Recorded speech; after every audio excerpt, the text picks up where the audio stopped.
Communication en présence du ministre Komi Koutié et du président de la HAC, Théophile Nata. Le compte rendu est signé Renaud Akakpo. Je déclare officiellement lancée ce matin cette commission qui va travailler de jour comme de nuit pour permettre aux Béninois d'être à ce rendez-vous historique du monde entier. Le compte à rebours est ainsi enclenché. Aucun répit pour la Commission nationale installée ce mardi pour la migration du Bénin de l'analogique vers le tout numérique d'ici à l'horizon 2015. Il faut souhaiter que nous nous sommes rassemblés ce matin pour préparer un avenir resplendissant pour le pays. Le souhait formulé par le président du patronat doit être celui des 40 membres enrôlés pour cette impérieuse mission, car à l'examen des faits, le constat actuel est loin d'être reluisant. Le train du tout numérique n'a pas arrêté de siffler, mais l'écho de cette sirène n'a pas encore produit tous les effets escomptés. Il va falloir rattraper le temps perdu, car l'enjeu est de taille.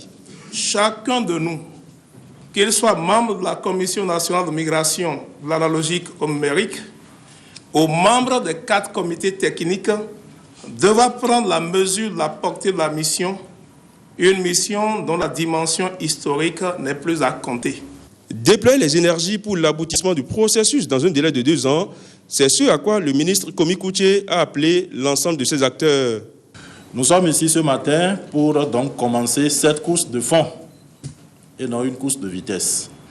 Je voudrais alors souhaiter que l'esprit de consensus dont j'ai parlé tout à l'heure puisse nous caractériser dans nos différents travaux et que nos travaux soient faits de moins de discours et beaucoup de pragmatisme. C'est tout ce qui nous reste aujourd'hui pour pouvoir réussir pour le petit temps qui nous reste. Nous devons travailler pour faire en sorte que le Bénin ne soit pas absent à ce grand rendez-vous historique. Nous devons travailler pour offrir au peuple béninois la meilleure solution qui soit quant à ce qui concerne ce grand rendez-vous. Selon le président de la HAC, l'espoir est enfin retrouvé suite aux nombreuses péripéties qui ont plombé ce processus de migration vers le tout numérique. C'est un grand jour pour la HAC, en fait, aujourd'hui. Et merci pour ce grand jour. Merci de nous inviter. Je dirais aux membres du comité simplement de prendre leurs responsabilités. Une fois installés, les membres de cette commission se sont déjà donné rendez-vous pour un atelier d'immersion le jeudi prochain. Mise en service du réseau électrique dans l'arrondissement de Ouédogli, dans la commune de Toviklen, département du Koufo. En tournée dans quelques localités de ce département, le ministre en charge de l'énergie a lancé les travaux devant conduire à l'extension du réseau au village non encore touché. Nous retrouvons Renaud Akakpo. Une foule compacte à l'accueil du ministre Barthélémy Kassa dans le Koufo. Ici, à Ouédogli, dans l'arrondissement le plus peuplé de la commune de Toviklen, le rêve nourri par les populations depuis 20 ans s'est enfin concrétisé. Les courses ont commencé il y a plus de 20 ans. Mais aujourd'hui, le rêve est devenu réalité. Les jeunes en quête de job vont pouvoir se prendre en charge. Qu'ils soient soudeurs, coiffeurs, menuisiers. Tout cela ont besoin de l'énergie. Aider, élever, étendre. Waba. Joignant l'acte à la parole, le ministre en charge de l'énergie a donné des instructions fermes pour la mise en service du réseau électrique dès le mercredi 16 octobre 2013. Que dès demain, le directeur régional, en relation avec l'entrepreneur, puisse connecter Ouédogli au réseau de la SVE afin que vous puissiez avoir la lumière. Mais depuis 20 ans, vous-même vous êtes témoin, rien n'a bougé. Il a fallu Yaïboni cette année pour que tous les poteaux électoraux qui étaient déposés deviennent effectivement des poteaux électriques. Selon le ministre Barthélémy Kassa, les autres villages non encore touchés seront progressivement connectés au réseau électrique. Ici, à Ouédogli, vous avez demandé à ce que d'autres gros villages soient pris en compte dans le programme. C'est pour vous rassurer que, une fois les trouaisons démarrées, il faut être certain que les poteaux vont être implantés d'ici la semaine prochaine.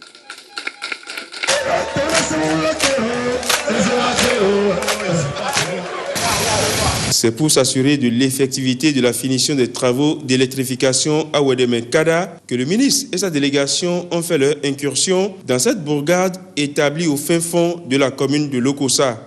Est-ce que effectivement vous avez le courant ici à Ouédémé-Kada? Vous avez le courant? Vous avez le courant? Très bien. Ici, c'est une très bonne nouvelle que l'eau du jour a laissé aux populations. Vous savez très bien que pour bénéficier du courant, il faut s'abonner. Mais comme on sait que ici, c'est une zone vraiment rurale, c'est un Bénin vraiment profond, il faut donner 57 500. 57 500 pour avoir votre compteur.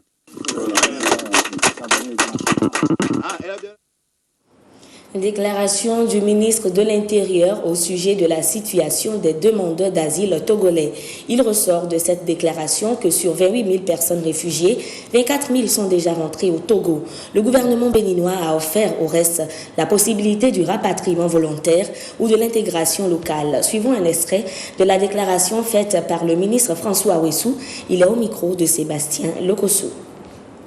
Malgré le retour progressif à la normale dans ce pays frère et ami, un groupe de 4 199 réfugiés et demandeurs d'asile togolais venus au Bénin lors des crises de 1993 et de 2005 continuait de bénéficier, dans le strict respect des normes de protection internationale, de l'assistance du gouvernement béninois et de la représentation du HCR au Bénin.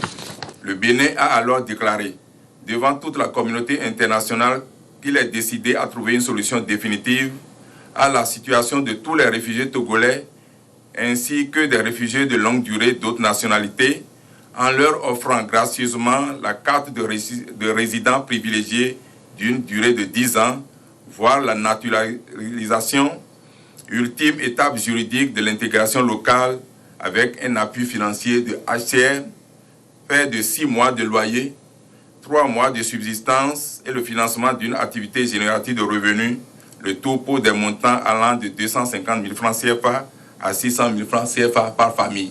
Les diverses séances de sensibilisation ont permis d'obtenir l'adhésion des réfugiés et demandeurs d'asile à l'une ou l'autre de ces deux options.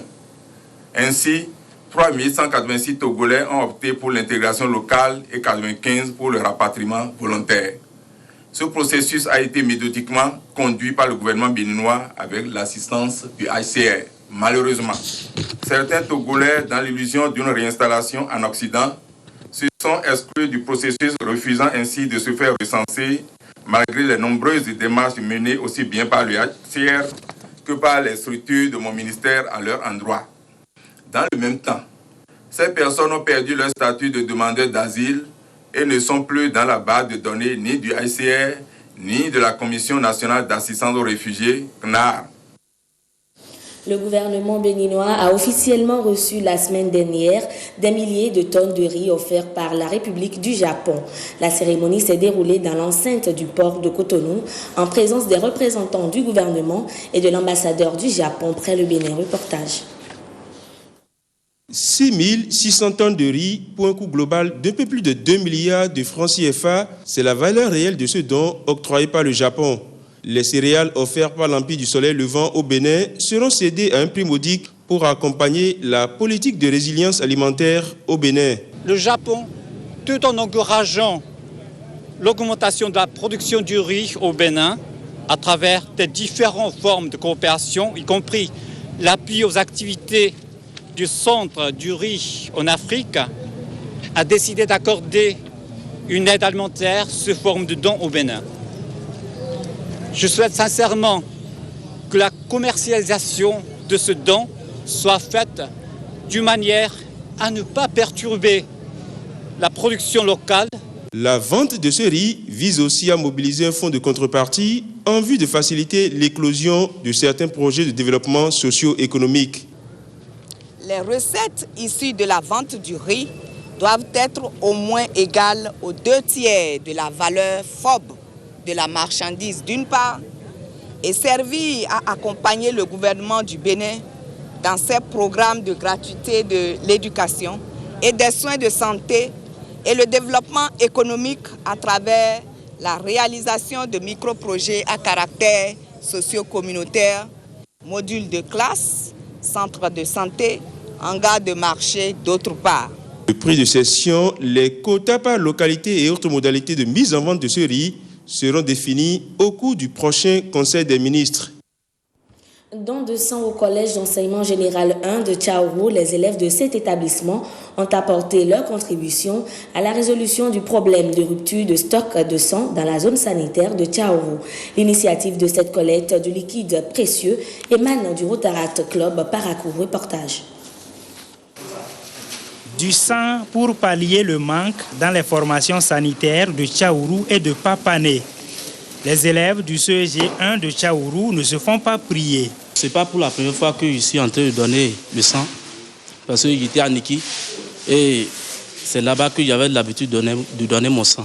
Une fois déjà qu'il y a eu des gens pour sensibiliser, je suis venu spécialement pour ça, pour donner mon sang, afin de sauver la vie d'autres personnes. Hier, j'ai une soeur qu'ils ont transférée au CHD et il y a manque de sang.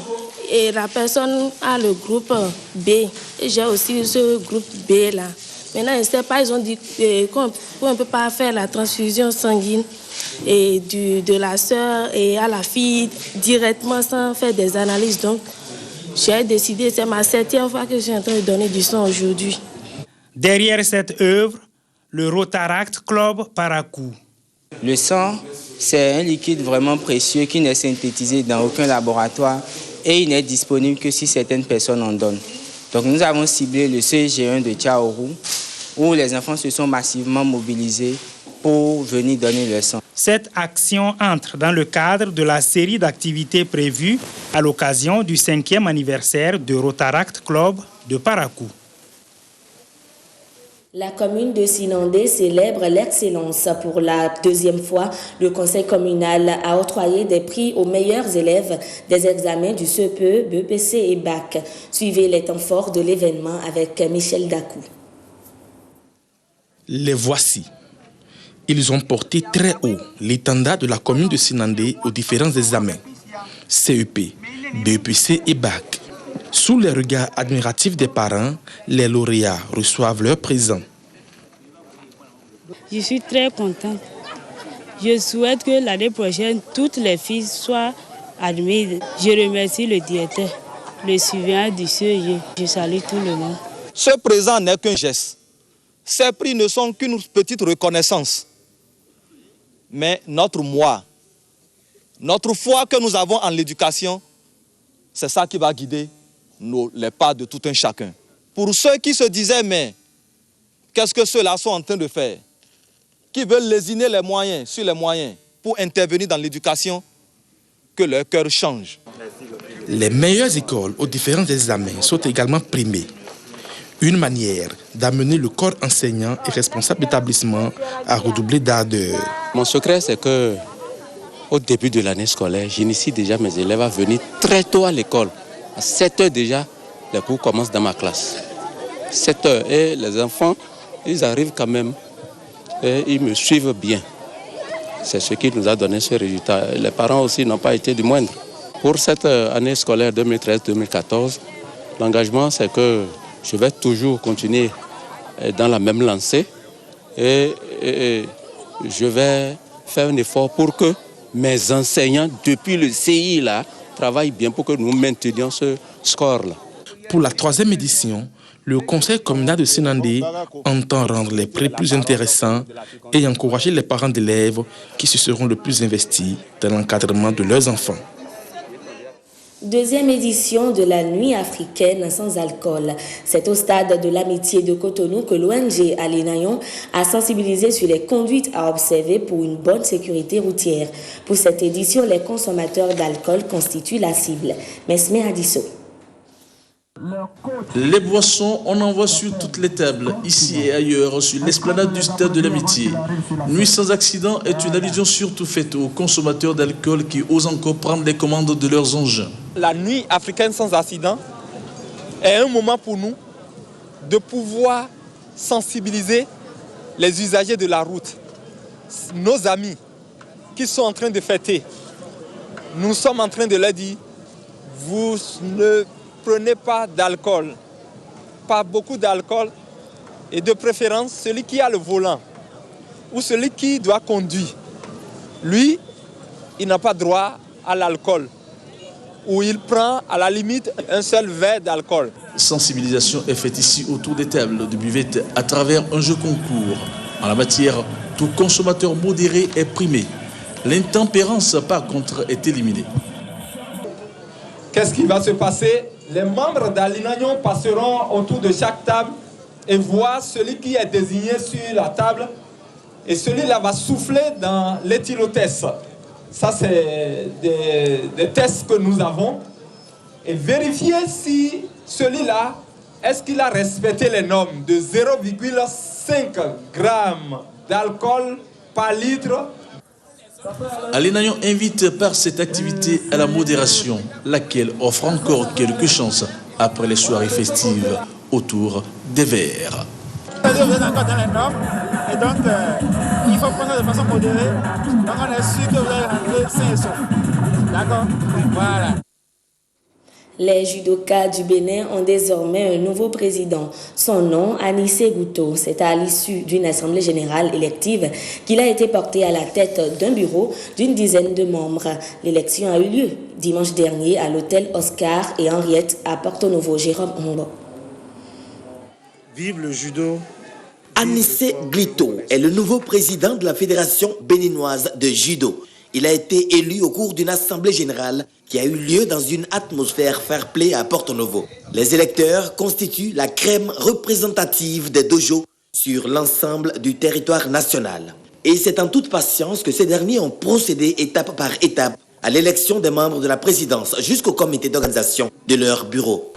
Mon ambition pour le judo béninois est de revoir la gestion des ressources humaines, renforcer la capacité des acteurs à travers des formations. Mon équipe et moi ferons en sorte de dynamiser le système financier afin de multiplier les sorties des athlètes sur le plan national et international. Je voudrais enfin savoir compter sur la volonté de chacun et de tous pour faire porter très haut le flambeau du judo béninois. Ce bureau est élu à quelques mois seulement des Jeux africains de la jeunesse, prévus pour mai 2014. Ce sont des Jeux qualificatifs pour les Jeux olympiques de la jeunesse et les deux événements auront lieu en 2014. Et mai 2014, c'est pas loin. Vous comprenez avec nous que vous n'avez pas beaucoup de temps. Je remercie l'équipe dirigée par le président Bochemin pour tout le boulot qui a été fait. Vous allez tisser la nouvelle corde au bout de l'ancienne, j'ose le croire, et c'est pourquoi je vous souhaite bon vent, beaucoup de courage et beaucoup de succès. Adrien Badou est le vice-président de ce bureau et Eric Olafa en assure le secrétariat général. Précisons que le judo est un art martial japonais créé en 1882, une discipline noble d'autodéfense. Ce sera tout pour cette session d'information sur la télévision nationale. Merci de nous avoir reçus chez vous. Passez une très bonne journée en compagnie de nos programmes. Je vous retrouve à 10h30 pour une nouvelle édition. Bonne journée.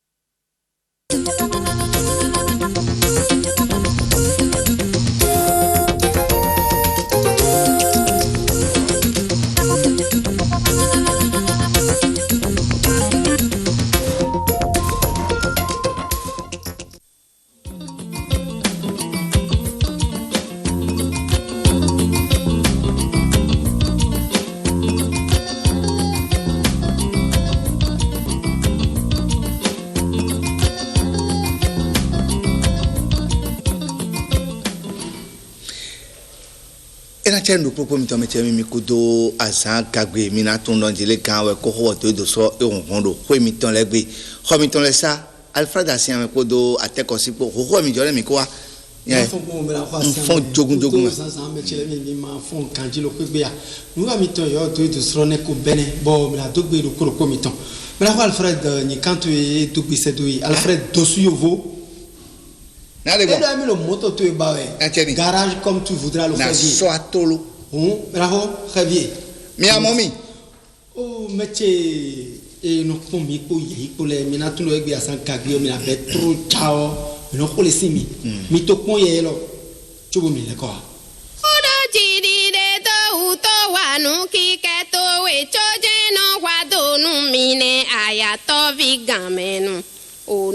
Bone masawa mode jije gbe aguno uno likon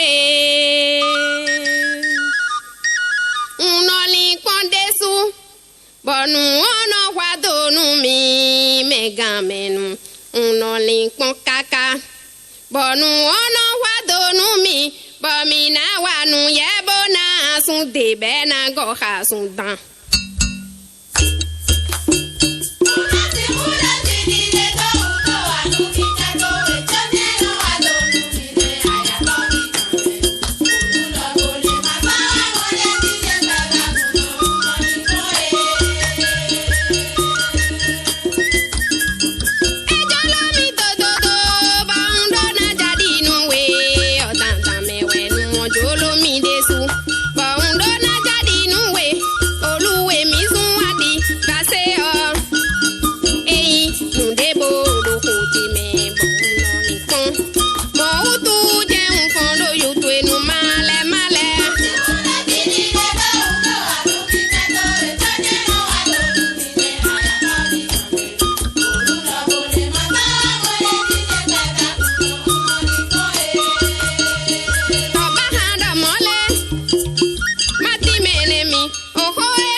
Betul kan gua si kamu.